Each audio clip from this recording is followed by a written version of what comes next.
Congress shall make no law respecting an establishment of religion or prohibiting the free exercise thereof, or abridging the freedom of speech or of the press, or the right of people to peaceably assemble and to petition the government for a redress of grievances. When people talk about the fundamental freedoms enshrined in the American Constitution, this is what they're talking about, the First Amendment.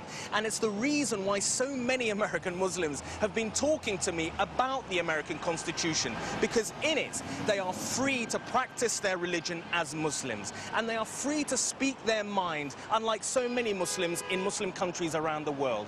And if anybody tries to oppress them in this country, they can seek justice from the American government. The fundamental freedoms guaranteed under Islamic law are not far from these American ideals. And that's amazing when you realize the Quran predates the Constitution by 1,000 years.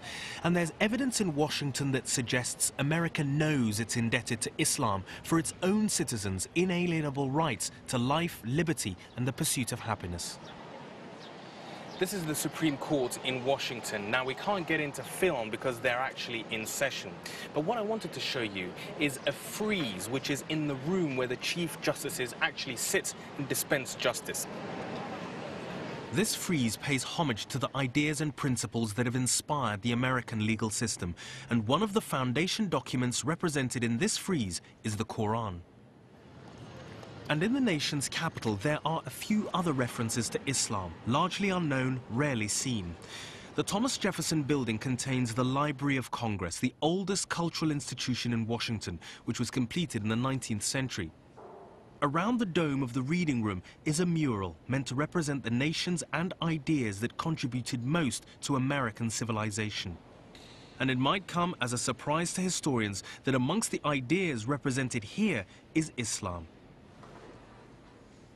Beneath this great mural, I'm meeting Congressman Keith Ellison, who I came across at the start of my journey in Minneapolis. So, Keith, tell me about when you took your oath of office, because it was on a copy of the Quran and not just any copy. Well, in fact, it was on this Quran that we have right here before us. And, you know, in fact, this Quran, which is a 2-volume set, has the initials TJ inscribed right here. Thomas Jefferson. And so, you know, we said this is... What was your reaction when you found out that one of the founding fathers had his own copy of the Quran? Raquel, I was gobsmacked. As we'd say in Britain. As you'd say in Britain. It was huge. It was international. I didn't have much appreciation for why it would be a big deal that a Muslim would be elected to the United States Congress. I thought the issue was going to be color. And I thought, wow, we've really made some great strides in terms of racial justice when people don't care that I'm black anymore. They just want to talk about religion.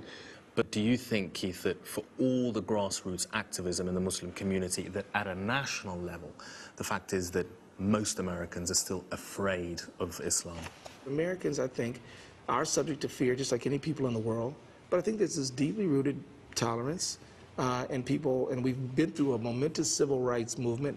We've been through all kinds of social change movements, all marching the country toward a greater level of equality.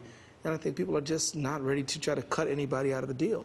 But the fact is, in the European context, what it means to be a Brit or a Norwegian is fairly tightly defined. They wouldn't look like you and me on right, the roll. And what it means to be of that nation mean you're a certain color, a certain culture, a certain faith. Yes. But in America, we're coming all cultures, all colors, our faiths. Even the most conservative American does not question my authenticity as an American.